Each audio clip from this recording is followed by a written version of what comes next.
Het is vreed, 24 januari, de dag dat het 30 jaar geleden is dat Apple de Mac uitbracht.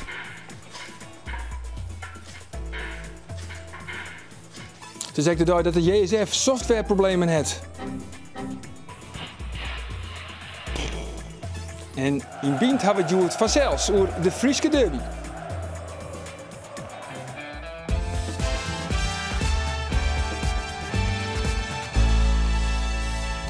Goeien en welkom bij Bient. Aanstaan nog omdenken van Tineke Fischer. Zij is kunstenaar, maar organiseert ook nog tentoonstellingen. Begelijks de koninklijke portretten. Honderden bezoekers kwamen al naar haar atelier in Haskedieken om de werken te bezien. Ik vind dus dat de kunstenaars allemaal op hun eigen manier een werk hebben geleverd. En dat vind ik eigenlijk weer van historisch belang. Op 22 juli, midden in de zomervakantie, kwam de 17-jarige David Raap om het leven. Hij is verdronken bij de Grutte Wielen in Ljouwert. Onderzoek wies het een hartritmestoornis uit. En het drama had een grote impact op de familie vanzelfs, maar ook op vrienden en klasgenoten van het christelijk gymnasium Beiersnaudé uit Ljouwert. 2 leerlingen besluiten van een squalopdracht een documentaire te maken over het verlies van David. En nu, 6 maanden na het ongeluk, is de documentaire klaar. En de makkers, Jona en Janna en de mem van David, Els Knop, Raap, zij zijn hier bij u te gast om daarover te praten. Welkom, alle treien. Laat ik me jou uit aanzetten. Jou hebben we de documentaire intussen zien. Ja. Hoe wie dat voor jou, om dat te zien? Ja, heel bijzonder. Het was confronterend, ontroerend, emotioneel, maar ook heel waardevol. Ja, want ik heb vanzelfs de documentaire Action. En wat voor mij echt heel indrukwekkend was, dat wie eigenlijk het verhaal dat jou en jouw huid, en jouw man en jouw zoon onder het woord kwamen. Maar wat wie voor jou nou het meest indrukwekkende eigenlijk van deze documentaire? Voor mij was het meest indrukwekkend dat het begon op de grote wielen en eindigde op de grote wielen. Dus de beelden van de grote wielen waar het gebeurd is. Een plek die zo ingrijpend is, maar ook de plek waar David het zo ontzettend naar zijn zin heeft gehad. En dat ze eraan gedacht hebben om eigenlijk daarmee te beginnen en te eindigen, dat vond ik heel bijzonder. Ja, nou, zullen we een fragmentje in van de documentaire? Is goed.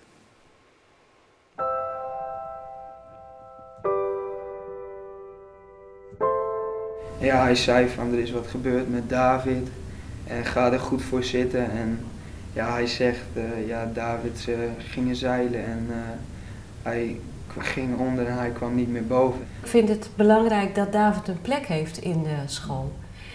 David zit natuurlijk wel in ons hart, maar we worden ook heel erg opgeslokt door de dagelijkse gang van zaken.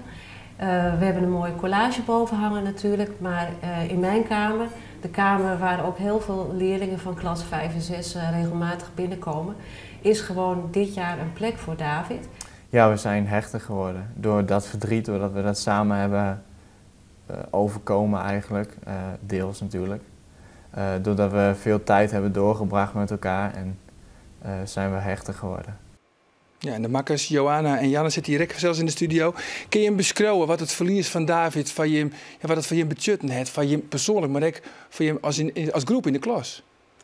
Ja, het heeft voor mij persoonlijk heel veel betekend, het verlies van David. Allereerst brengt het heel veel verdriet en ongeloof. Maar achteraf sta bij elke ding, alles wat ik doe, sta je veel meer stil.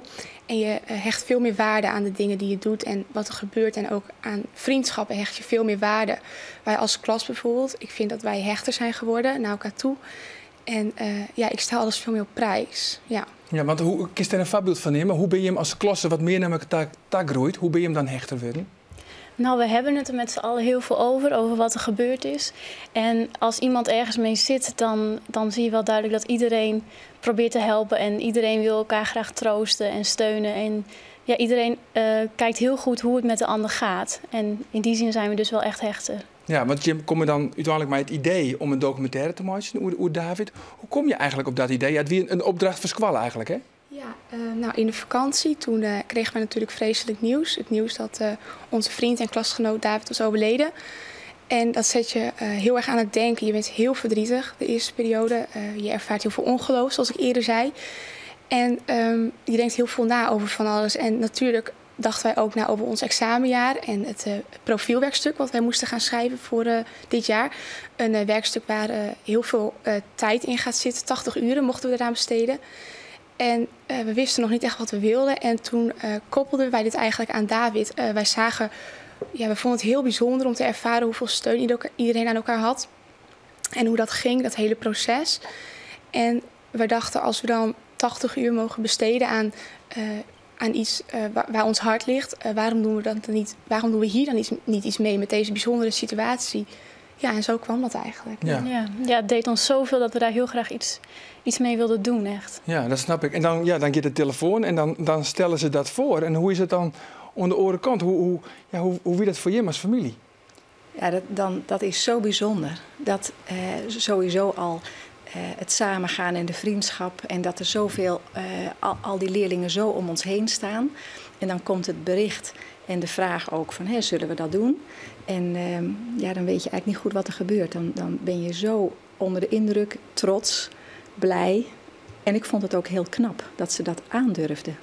Ja, want er is wel moed voor nodig. Absoluut. Ja. En ik heb ook begrepen, dat komt ook in de documentaire goed naar voren, dat de band heel nauw wien, maar de squallen, de klasse, zoals bij en de familie.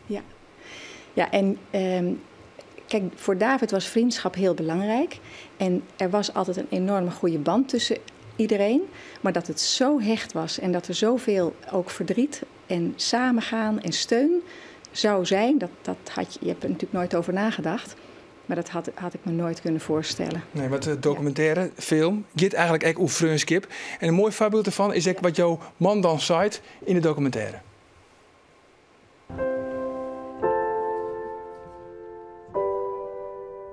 Het hield niet op na die begrafenis of na die droevige tijd. Maar jullie blijven gewoon komen. Dan wordt er weer aangebeld. Staan er weer 3 vrienden uit de klas. Ja, we hebben de toetsweek gehad. En dan waren we gewend om met David op een terrasje te gaan. Maar we zijn het grafreis, we hebben daar een bloemetje opgelegd. En nou komen we maar even langs. Of anders, of dat jullie weer zomaar eens langskomen. En dat vind ik ook zo, dat is ook fantastisch. Ja, dat is zo'n voorbeeld dan, hè? Dat ze nog altijd weer bij hem deel komen. Ja. En onlangs zijn jullie als klas met elkaar pannenkoeken gaan eten na de andere tentamenweek. En dan komen er een paar vrienden die zeggen, we komen eerst even bij jullie. En vervolgens waren ze te laat bij het etentje. Maar dan komen ze even langs fietsen. Zomaar even bij ons om aan David te denken en om ons te steunen en om weer even langs te gaan. En jou dat ex-type? Jou dat echt die steun? Ontzettend, ja. Je hebt echt het gevoel, eigenlijk is die last op je kind te verliezen, is natuurlijk eigenlijk helemaal niet te dragen. Maar door al die steun en dat medeleven en die liefde en die vriendschap heb je echt het gevoel dat dat die last meegedragen wordt. Dat je er niet alleen voor staat. Ja. En Janna, hoe wil het nou om je zo intensief mooi onder de slag te gaan? Dat is heel dubbel. Het voelt heel goed om ermee bezig te zijn en om erbij stil te staan. En natuurlijk is het ook heel moeilijk. We hebben ook heel veel gehuild. Maar daarnaast ook een hele mooie gesprekken gehad. En het voelde wel echt goed dat we echt iets moois konden maken. Dus beide gevoelens eigenlijk wel. Ja, want het onderwerp is natuurlijk heel emotioneel. Ja, we hebben natuurlijk ook een schriftelijk deel gemaakt. En daarin onderzochten we eigenlijk rouw en rouwverwerking in het algemeen. Dan wordt het iets zakelijker. Maar zodra we dan weer met de documentaire bezig waren, waarin we echt het persoonlijke verhaal rondom David naar voren lieten komen en vertelden, werd het toch wel emotioneel inderdaad. Ja. Wat zit je nou nog het meeste bij, de oude man? Eigenlijk het proces hoe wij eerst met ons schriftelijk deel bezig waren en hoe er steeds meer mooie stukjes van onze documentaire naar voren kwamen. Want wij begonnen met ons schriftelijk deel en toen hadden we eigenlijk nog vrijwel niks voor de documentaire. En steeds meer gaandeweg kwamen er steeds meer personen naar ons toe met mooie ideeën en kregen we zelf mooie ideeën en werd het uiteindelijk een hele mooie documentaire waar we heel tevreden over zijn. Ja, dat kan ik me vaststellen. En nou, je zit er nou hier in de studio. In de studio, allerlei lampen erop. Het komt nou echt in de media. Er komen nou ook artikelen in de kranten, die komen nou. Eén Vandaag, Het West. Ja, is dat eigenlijk opvallend, dat de media er zo opdoekt? Ja, ik vind het wel opvallend. Ik denk dat niemand dat ooit had kunnen denken. Ik vind het wel heel mooi, want wat ik gemerkt heb is dat leerlingen hebben allemaal verdriet. En het is een heel lastig onderwerp, ook om het mee te maken als je nog zo jong bent. Maar er zijn zoveel initiatieven om daarmee bezig te zijn. De documentaire is er één van, maar ook een fotoboek of een fotocollage. En ja, wat ik merk is hoe goed het is om daar met elkaar... het schept enorm een band om daarmee bezig te zijn. En om al die initiatieven ook ruimte te geven. Ja, maar hier niet verwachten dat al die media dat zou opdoeken zoen? Nee, dat had ik totaal niet verwacht. Nee, het is natuurlijk ook echt iets wat bij ons gebeurde, bij onze school. Alleen ja, het is inderdaad wel mooi dat het aandacht krijgt. Ja, rouw is natuurlijk een universeel onderwerp. En helaas kan er op elke school zoiets gebeuren. Dus misschien kunnen we zo ook een soort voorbeeld zijn voor andere scholen. Dat we kunnen laten zien dat het goed is om er veel bij stil te staan en om er heel veel aandacht aan te schenken. Ja. Dat denk ik zeker. En het is ook een nieuwe vorm misschien wel van rouwverwerking. Maar nou, al die media, wat zou David, ja, misschien een hele moeilijke vraag, hè, maar wat zou David je van voelen, hè, dat al die media, dat hij nou sabot in de media is?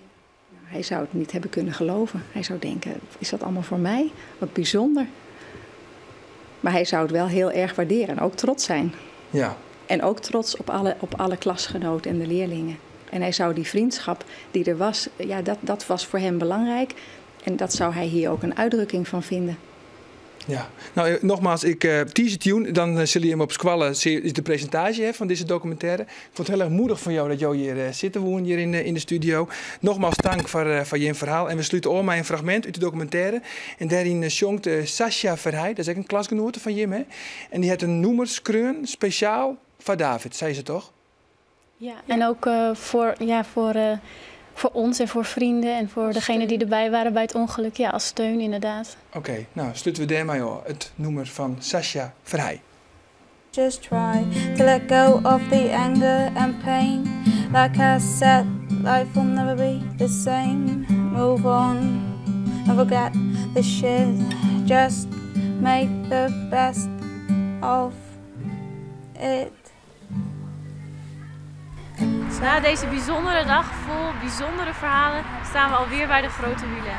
En nu zullen we op onze eigen manier afscheid nemen van David. Sadness came as a breeze, so easy and unexpected. I just lost my peace, my mind's affected. We zullen dit hier voor het eerst Koningsdag vieren en boven dat bestaat het Koningshuis 200 jaar.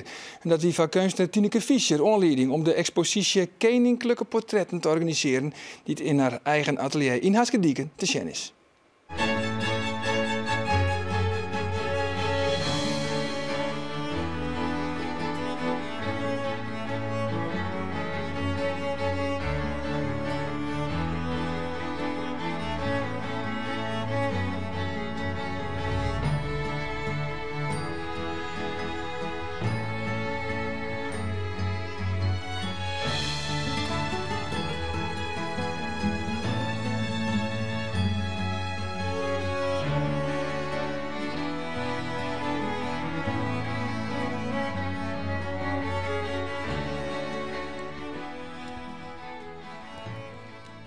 Wat betekent het Koningshuis voor jou? Een beetje dankbaarheid van vrijheid dat ik voel. Ja, mijn vader is uit Duitsland als kind hier naartoe gekomen. En die heeft zich hier heel erg goed gevoeld, altijd. Mijn opa dan, die is voor de tweede keer getrouwd. En dat liep niet goed, met die vrouw. En toen zijn ze in een weeshuis terechtgekomen. Dat zag ik al heel erg. En dat was honger op laatst. Na de oorlog was er honger. En er kwamen scholen op tafel en gingen school van tafel. Er was echt geen eten meer. En zijn 2 broertjes zijn ook de hongerdood gestorven. En toen hebben ze een heel stel kinderen, die zijn vanuit dat weeshuis naar Nederland getransporteerd met de trein. En die hebben allemaal een plekje gevonden. En die zijn, ja, dat is best wel heel heftig hoor. En ja, mijn vader was ook een hele emotionele man.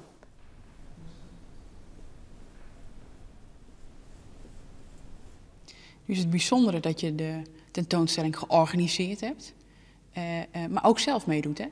Ja, ik ben niet zo'n portretschilderes, maar ik vond het toch een uitdaging om het te doen. Ik vond het eigenlijk een heel mooi moment toen dat ernstige gezichtje En ook bewust denk ik dat zij kroonprinses werd. Vond ik eigenlijk een heel mooi historisch moment om dat vast te leggen. Ik vind dus dat nu kunstenaars allemaal op hun eigen manier een werk hebben geleverd. En dat vind ik eigenlijk weer van historisch belang.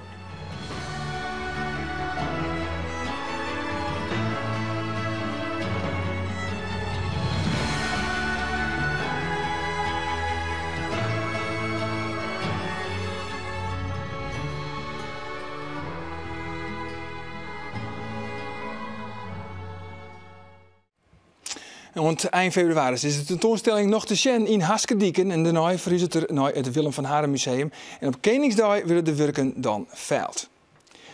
Takum snijn, dan is het Safia, de Frieske Derby, deel 2. Eerder dit seizoen woon Heerenveen met 2-1 en nu is de return. Aan tafel blikken we met het Frieske journaal vooruit. Gerrit Bos, journalist bij het Fries Dagblad, Roelof de Vries en Geert Vertuin bij de sportverslagjouwers bij Omroep Friesland. Heren, welkom. Ja, ik leesde ergens Foppe de Haan, die zei Heerenveen is, Cambuur is favoriet. Is dat zo? Nou, Cambuur speelt thuis. Dat weet ik ook. Dat is het voordeel, maar voor de rest. Ik bedoel, Cambuur is net beter dan Heerenveen. Het is de nummer 4 en de nummer 4. Ja, precies. Nou dus? ja, maar daarom hoeft Cambuur dan het minder te wijzen. Dus ik snap wel een beetje wat Foppe bedoelt. Als je zegt naar hoe Cambuur voetballert, de manier, de spelopvatting, dan hebben we in Heerenveen in de tweede helft dat Heerenveen er nogal wat problemen mee had. Nou, voeg daarbij het thuisvoordeel, voeg daarbij het fanatieke publiek, want daar gaat het dan om. Het kunstgas, met ze alle weken op trainen, alle dagen op trainen. Ja, waarom zoek Cambuur net favoriet wezen? Ik snap het wel een beetje. Nee, vernuven die eigenlijk die speelwijze? Wat zei je? Van Basten zei het eigenlijk ik. Die zei net dat Cambuur favoriet is, maar die zei wel, de vorige wedstrijd, Heerenveen Cambuur, vond ik wel opmerkelijk dat hij zei, hoe de hele wedstrijd zo'n wie Cambuur beter. Dan vond ik Cambuur de laatste. Dat ben je niet zo. Nee, ik vond de laatste. Zullen we er even zien wat Van Basten, zullen we even zien wat hij daarom zei? Ja. Thuiswedstrijd hebben wij de wedstrijd weten te winnen. En ondanks dat vond ik toch dat Cambuur de betere was. Dus wij zullen... Over de hele wedstrijd gezien, Cambuur de betere? Ja, vond ik wel, ja. En dus zullen wij daar nu een goed antwoord op moeten hebben. Ja, waarom waren ze eigenlijk beter dan? Wat lag dat toen aan? Nou, ze stonden ook achter, dus ze moesten. En we hadden wel wat moeite met zeg maar hun aanvallen. Maar de spulopvatting van Cambuur vernuivert je hem dat ik wat? Want ja, voetballen ziet er al heel erg goed uit. Ja, nee, maar dat is die spulopvatting, dat maak je dwam met deze ploeg. Want Cambuur had niks te verliezen. In dit hele seizoen is promovendus. Had een thuispubliek, wat Geert ik al zei. Die willen dat ik zen, dus ze mat ik wel. Maar Cambuur is een jonge ploeg, druistig. Dus die mat ik op onval, want dat brengt het meeste. Dat had in het begin van het seizoen schon. Dat koest ik zen in die eerste wedstrijd in Heerenveen. Want Cambuur wie net de hele wedstrijd beter. Nee. Maar bij Vlagen winnen ze gewoon. Nou ja, herenmeester wil ik net zeggen, maar gewoon wel volle. Maar dat zei Van Basten het eigenlijk Jingelik hier. Ja, ik vind de spelopvatting is helder. Ik bedoel, ze hebben aan het begin van het seizoen zijn ze van ja, wij matten net in een positie werd Willem XII hierin zien, een protta knakken, dat voetbal. Nee, we willen verzwaard voetballen naar het beste vermogen. En dat is de opvatting die ze consequent vasthouden. En dan kun je zien dat ze echt best wel heel aardig voetbal die kennen. Dus in die zin vernuivert het mij net. Het is een mooie, constante lijn. En net in een waarheid als je een keer verliezen. Fijn, ze hebben meer verliezen dan dat ze woon hebben. Maar het spel heeft ze vaak complimenten van. En het spitsenprobleem is nou oplost, hè? Ja, ook Betje. Ook Betje, dat kind toch net meer. Ik heb een doelpunt van hem, Sjoen, alle machtig. Ja, nou, ik ben bij die wedstrijd West in Epe. Ik heb ze dus alle 5 Sjoen. En er weer een paar intikkertjes bij. Maar ik maar eerlijk zeggen, dat is toch wel naar de zin van, hè? 5 kansen, 5 doelpunten. Dit is niet Go Eagles 2. Oké, dat is wel een relativering, maar dat weer Cambuur. Maar dan zie je het echt weer spelers in die s'nachts op een bank zitten. Een paar minuten speelt hij hier. Het wie echt net een speeltuinvereniging. Het wie geen amateurs. Eventjes ook Betje, speelt het er trouwens? Nee, hij is stil invallen, denk ik. Invallen, Hemmen is nog geblesseerd? Ja. Ja. Ik denk dat hij op de bank zit. Ze beginnen gewoon met Barto. Dat maak ik gewoon. Als Barto had nou zich zien laten. Ik ken Koer Voort, wie er sprake van dat er Voort moest. Ja, en nou net meer trouwens, maar nou net meer Voort. Maar hij scoort in Go Eagles en Hosanna? Nou ja, hij deed het goed, hij voetbalde goed, hij scoort. Als hij nou op de bank zit, ja, dat kerst eigenlijk net meidje. Dat is maar Bart ook altijd zo goed geweest. Zelfs bij Harkema zijn boys, als hij in één begon te scoren, dan scoorde ik meer de wedstrijden achter elkaar. En dat weet Henk de Jong natuurlijk ook. Ja. Dus zo moet ik stil ja. Maar even hoe Heerenveen, Roelof. Want hoe zullen we die ploeg nou analyseren, Matte? Ik bedoel, ze zijn zo wisselvallig. Ja. Net alleen nog in de competitie, maar eigenlijk echt binnen in je wedstrijd. Ja, ik zou als het ten hoe Cambuur Cambuur zoek ik ze 50-50 qua kansen. Maar Heerenveen had het voordeel, boven Cambuur, dat hij een Ziyech had bijvoorbeeld. Of een Finn Bogason. En ik vind nou eigenlijk, dat was ik wel steeds maar Bassa Sikoglu. Alhoewel hij nog net echt beslissend werd had. Het is wel een heel groot talent. Die een wedstrijd echt beslissen kunnen in hun hintje eigenlijk. En een heel soort doelpunten maakt. Dat zegt Joey van den Berg, de ongeveer de ik van... Wij kunnen natuurlijk wel heel veel scoren. Maar hoe zul jij ervan spelen in Cambuur? Eigenlijk hetzelfde als al de titel die hebben. Kruiswijk is weer fit. Het is heel belangrijk dat hij weer in de verdediging zit. Want Roman Zomer had het van de week net snel litten kennen. Die komt gewoon te kwad. Otiek bij Kruiswijk is echt een centraal duo. Dat zit als een hoes. Dan had je toch wel Mitchell Dijks op de linkerkant die nou ook weer fit is. Nou, ja. Dus de enige wijzigings binnen eigenlijk Dijks weer waarom en Kruiswijk weer waarom. Van Chris Koeman en Zomer. Ja. We hebben ook even vragen aan Dwight Lodewegers hoe hij denkt dat Heerenveen spelen zal. Zullen we even zien. Wat ze normaal gesproken doen in uitwedstrijden is dat ze wat doorzakken, tegenstander tegenhouden, daar druk op zien te krijgen en dan in de omschakeling levensgevaarlijk te zijn. Nou, dat doen ze vaker. Ze kunnen ook zomaar verrassen en zeggen van we gaan hoger op druk zetten. Dat kan ook zomaar. Ik vind het nog belangrijker wat we zelf gaan doen natuurlijk. Nou, we willen gewoon ons eigen spelletje gaan spelen. Dat zeggen we altijd of we nou thuis tegen Ajax spelen of tegen NEC spelen. We willen zelf aan het voetballen. Dus we willen op zoek gaan naar een vrije man. We willen het publiek ook vermaken, vinden we ook belangrijk.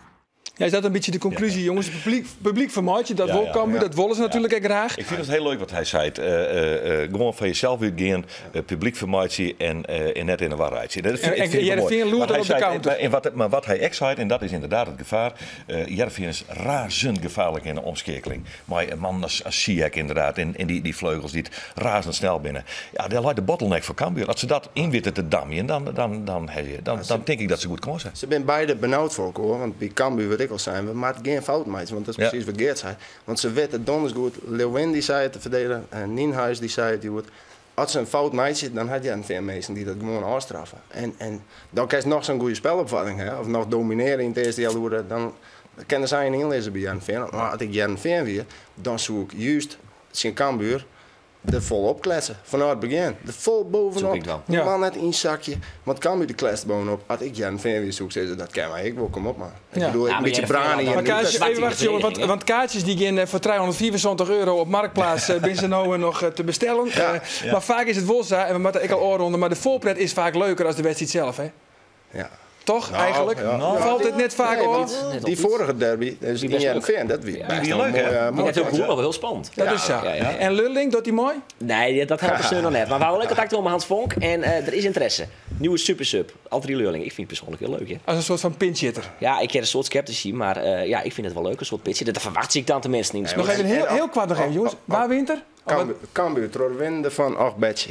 Cambuur wint, terug ook Betje, Geert. Ik sluit me net helemaal bij on, dat is het scenario. Ik ook Betje? Dat is wel mooi. Ik hoor het nooit met een pepernoot. Nee, schreeuw het jongensboek gewoon. Het is heel mooi. Met hem eens. Rolof? Zoals voor Banaan altijd zei, als ik de uitslag van de vorige wist, dan wie ik al Riek worden met de Toto uitslagen van tevoren voorspellen door net. Oké, nou dan moet ik nou, ik vind geen opmerking meer hoe die draait. Oké? Die zuuterig van hem. Ja, eigenlijk wel.